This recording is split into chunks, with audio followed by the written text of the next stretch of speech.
Hello and welcome to On Becoming a Healer with Saul Weiner and Stefan Kertes, two physicians reflecting on how better self-knowledge makes us more effective in medical practice and education and is essential to joy in being doctors. We do this in this podcast by telling a story and reflecting on themes of judgmentalism, engagement, boundary clarity, ego, and caring. Hi, Saul. Hi, Stefan. So, Saul, what are we talking about today? Well, I wanted to share with you a story about an episode I observed actually on a plane, believe it or not in a hospital, not in a clinic, that made me think about what are the characteristics of somebody who's a healer. And the thought occurred to me because I've realized that having a heart of a healer is not really specific to being a physician or a nurse. One can see it everywhere. And quite honestly, it's often missing among those who we wish had it. So this was just an example that kind of got me to thinking, and I thought it would be useful to maybe talk about it. So this is not an airplane medicine case? No. So actually what happened is the plane had landed, and actually I'd flown back from a meeting to Chicago, which is where I live. And, O'Hare is a hub for people who are flying all over the world. And sitting a couple rows in front of me was a bunch of people who didn't speak English. I think they were flying back to somewhere in East Asia, just based on the sound of their voices. And they were older people. They looked like they were in their 70s. And what happened is after the plane landed, we were approaching the gate, the airplane stopped, and the pilot came on and he explained that there was going to be delay and that we weren't going to be able to pull up to the gate for a while to debark. And it took a few moments before the folks in front of me understood what was happening. And then I could see that they were starting to get agitated. And I figured out that what was probably going on is they were anxious because they needed to get a connecting flight to wherever they were flying. And as you can imagine, it's pretty anxiety provoking when you're sitting there waiting and not knowing when you're going to get to your gate and you've got to fly somewhere far away. And then on top of that, they were not English speaking and they were somewhat older. So all of that put together. And to be quite honest, didn't occur to me that this was my problem. In fact, I remember thinking to myself, thank God I live in Chicago. And, I have like white noise headphones and I put those on and I took out my laptop and I was like, oh, it's a good time to work on a manuscript. And that was about it. So that's me. And then all of a sudden I noticed that just to my right, a couple rows up, this young looking guy, probably in his 20s, gets out of his seat. He was very casually dressed. He was wearing a t-shirt. He had like flip-flops on, just, very casual. And he had been working on his computer. I could see he had some spreadsheets there. I don't know whether he was like doing some kind of business work or IT or whatever. But he gets up and kind of walks over to this group of older people. And he doesn't speak their language. He's obviously American. And he pulls out his iPhone. He starts interacting with them. And I realized that he's trying to help them figure out what their connecting flights will be and where they would go. He's pulling up their gates for them and just kind of one by one explaining to them, even though it's across a language barrier, showing them where they're going to need to go so that, whenever they pull up to the gate, they'll be able to move quickly. And then on top of that, he then opens up the overhead and just takes down their bags and puts their bags right in the aisle so that... Let me just verify. So can I just verify that he is breaking a few rules as he's doing this? We can come back to it, but I want to make sure that's correct, right? You're on the tarmac and he's going around talking to people and getting their bags down, right? Yeah, that's actually a good point because I don't remember the exact part of it, but I'm sure that in a situation like this, they always say on the overhead, seatbelts should remain fastened, et cetera, that usual drill about like, please stay, seated, don't take down your bags, all that kind of stuff until we arrive at the gate. So yeah, that's a good point. That had probably already been said. And so he's kind of blowing that off. So, and so then what happened? Well, what was interesting is I could tell that this was very therapeutic. These passengers just started to calm down. They just calmed down. Like all of a sudden, I guess they felt some sense of control. They knew what to do. And he just quietly went back to his seat and, just went back to work. But I could almost feel like the anxiety level had gone down. And I'm sure they weren't completely calm because they didn't know when they were going to get pulled up to the gate. But then when the plane pulled up to the gate, everybody let them get off first. I don't know if there was an announcement about that. They usually say if you have a connecting flight, you go first. And so they got up, they had their bags ready, they went off the flight, and off they were. And then I was just kind of watching him, and I noticed that he was just working on his laptop. I think he quietly watched them get off, and then he just got his own bags down, and he ambled down the jetway quietly, and that was it. And I remember thinking to myself, wow, that's more valuable than an MCAT if I were trying to figure out if somebody should go to medical school. Like I was thinking, look, he's in his 20s. And if I were trying to come up with a test for like who should go to medical school, I'd be like, that guy just passed the test with flying colors. And I, it just got me thinking about, what it means to be a healer. And this guy did this so unselfconsciously. Yeah. And hearing this, I recognize that a lot of the people that we cultivate to become physicians, doctors, potentially other high-level professionals in health have a lot of things going for them. But the idea of just trying to help other people out and make sure things get done and people feel better isn't necessarily clearly expressed, at least in the people that we see day to day. No, absolutely not. And it's certainly not something you can measure on a multiple choice test. I've come to think of this as an organizing, I've written about this idea of organizing principles, this idea that people live with organizing principles. And it was something I talked to my mentor, Simon, about a lot. And I think it's a term that he coined. And so the idea that you're trying to make the world a better place is kind of an organizing principle. It's one of the things that makes you tick every day. There are lots of things that make people tick. Getting rich can be an organizing principle. Being famous can be an organizing principle. I mean, these are all organizing principles that to differing degrees play out in each of us. And so with this guy, our best guess is that his organizing principle is caring in some basic way. Yeah, absolutely. He may not be aware of it. It may not be something he ever thinks about, but if you look at that behavior, and behavior is everything, that's what I saw. So within medicine, we struggle a little bit with how would we cultivate or how would we build that, or things that get in the way with that. And I think I'm sort of curious if you have reflections on either how we cultivate it or things that stop it. Well, I hope that almost everybody who goes into medicine does have healing as at least one of their organizing principles. I think that the question becomes, what other organizing principles do they have? And are those other organizing principles, are they compatible with the organizing principle of being a healer, or are they just sort of competing organizing principles? So for instance, if their organizing principle is to make boatloads of money at all costs, that could definitely conflict with being a healer as an organizing principle. And I think, unfortunately, we read stories about doctors who get into situations where they're, Medicare fraud and even worse. And so that would be an example of and I don't know if those particular doctors even had healing as an organizing principle, but they might have, but they may have been just kind of so seduced into another organizing principle of get rich that their healing organizing principle may have just become completely subsumed. So I do think that most people who go into medicine probably have it as at least a component, although probably not all of them. But it's really a question of what else is going on that's driving them. Is it possible that there are aspects of medical practice or the environment of practice that literally drive it out of us? I mean, sometimes people will say, and I'm going to come at this a few different ways, but one possibility is, the conditions of work are so difficult with the bureaucracy and the demands of the administrators.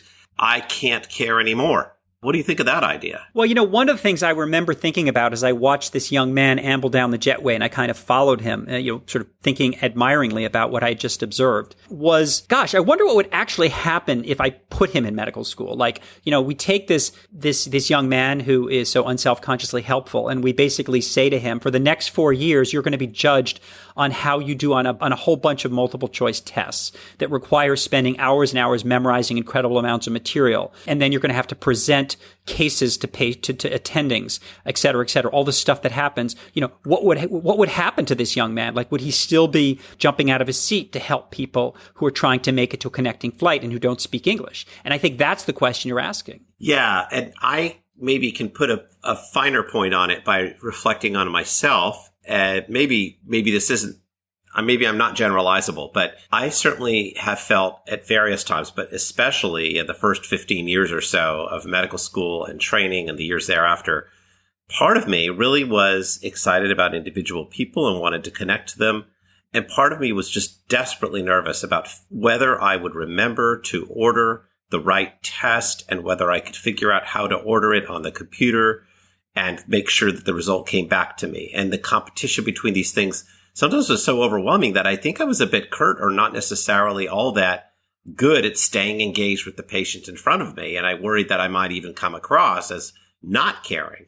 So is it, I think I was in conflict in some ways. And I guess I want to know, was I ruined? Did I ruin myself? What's going on there? I think one of the great challenges of life is learning to balance competing organizing principles. And I say competing as opposed to conflicting. Conflicting is a big problem. But I think what you're describing are competing organizing principles. On the one hand, you have a caring instinct and you want to be helpful to your patients and engage with them and find out exactly what's going on with them. At the same time, you're very mindful of the time you have before rounds, for instance, and the need to, you want to look good for your attending. And I'm just sort of imagining you as a resident for the sake of discussion.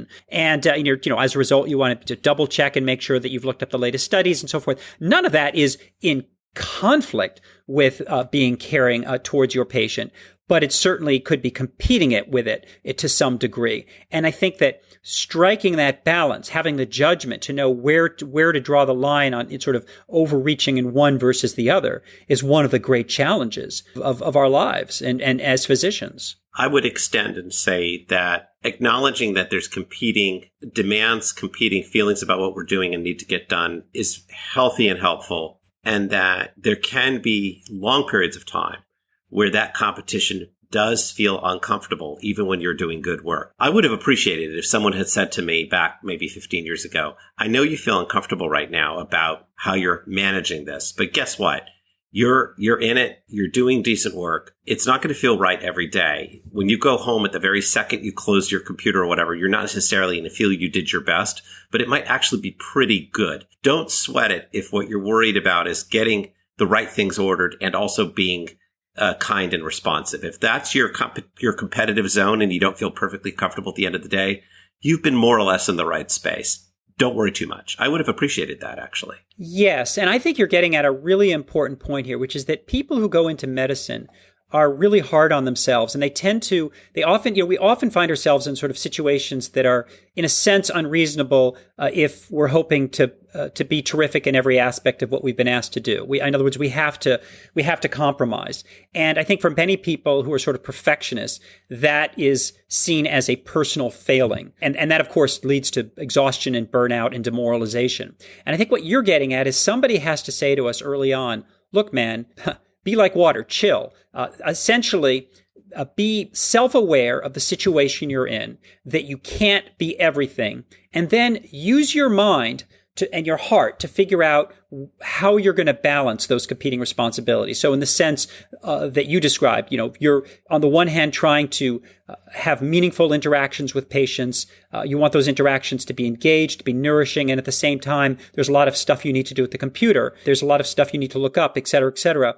You're going to say to yourself with a sense of awareness that you can't do it all, here's how I'm going to strike that balance. And given the time and the resources I have available to me, and then you're going to live with that. You're going to say, that's what I'm going to do today. And you're not going to feel bad about it. Now, I just need to comment that you channeled the great martial artist and movie maker Bruce Lee there with your expression, be like water. So you get a few cool points for that today. Thank you.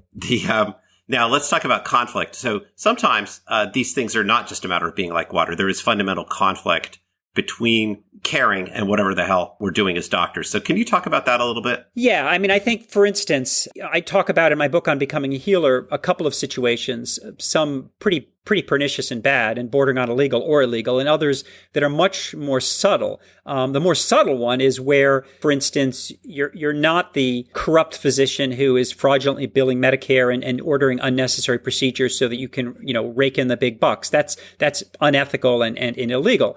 I'm talking more about the physician sort of on the other side of the spectrum who maybe is in primary care for the right reasons, but is has moved into a community where it's the suburbs and everybody has a bigger house and a nicer car and maybe makes more money. And all of a sudden you're thinking to yourself, well, I'm not enjoying my work that much anyway. And if I see more patients, I can get a little bit richer and I won't have as much trouble buying the car I want. And you find yourself going down a slippery slope where maybe you're cutting corners and it's because you've started to, want to catch up with the Joneses. Now I think that's an example where we're moving from competing into conflicting organizing principles. And I think that is pernicious and it can happen to doctors. And that's where I think it becomes important to sort of have the awareness to stop and say, hey, what's going on here? Am I drifting away from what I value about myself? And that I think is an important capacity. It's something we need to be able to do to check ourselves when we're headed down a path that ultimately may be self-defeating. So maybe the issue of unselfconscious caring, which is how we started this with the young man on the airplane. Maybe the hope here is that most people have some degree of that. And what we want to do is unlock it and help them to express it rather than the notion that in the first year of medical school, we're going to implant that in you. Is that fair to say? Yes. And I think the way to unleash it or to preserve it or to maintain it is to nourish it. And the way you nourish it is through engaged, genuine human connection. It's by leaning forward. It's by connecting with patients with a sense of shared humanity,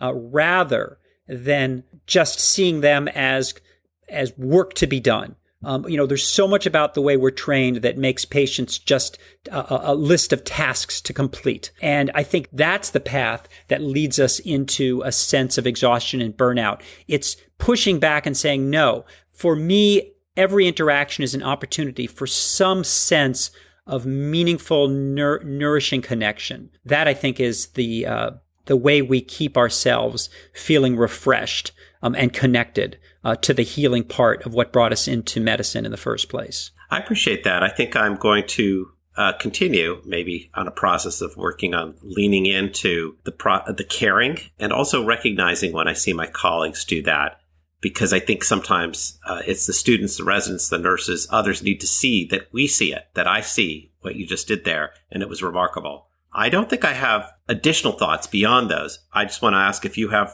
a last thought that you want to fade out with here. Well, next time I'm on a plane and I have to choose between a manuscript and helping out folks who are struggling, it's going to be a tough call. Maybe I won't put on the white noise and go into my manuscript. Maybe I'll take inspiration from that 20-year-old and get off my butt and help. Amen, brother. Thanks a lot for talking with me today. You bet.